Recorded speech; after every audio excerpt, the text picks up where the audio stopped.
ৰেজেক আলী সোঁৱৰণী prize money football প্ৰতিযোগিতা পূৰ্ণগতিত। জীপাল ঘগ্ৰাপাৰ হাইস্কুল খেলপথাৰ।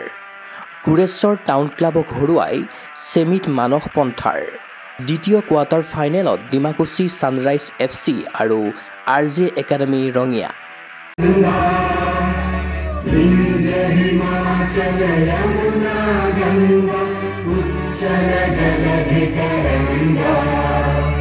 ঘগ্ৰাপাৰ আঞ্চলিক ক্ৰীড়া সন্থাৰ উদ্যোগত ঘগ্ৰাপাৰ হাইস্কুল খেলপথাৰত অব্যাহত আছে 58 সংখ্যক স্বৰ্গীয় ৰেজেক আলী সোঁৱৰণী প্ৰাইজমানী চলন্ত ট্ৰফী ফুটবল প্ৰতিযোগিতা।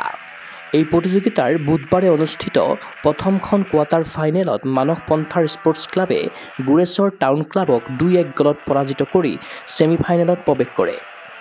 খেলৰ 61 মিনিটত গুৰেশ্বৰ টাউন ক্লাবৰ খেলুৱৈ কেঞ্চন সিঙে এটা গল দি দলক অগ্ৰগতি দিয়ে যদিও খেলৰ 66 মিনিটত মানস পন্থাৰৰ খেলুৱৈ অমিত ঠাকুৰীয়াই গলটো পৰিশোধ কৰি সমতা স্থাপন কৰে। ইয়াৰ পাছত খেলৰ 68 মিনিটত মানস পন্থাৰৰ খেলুৱৈ সুজুচাৰ বসুমতাৰীয়ে এটা গল দি দলক বিজয়ী কৰোৱায়।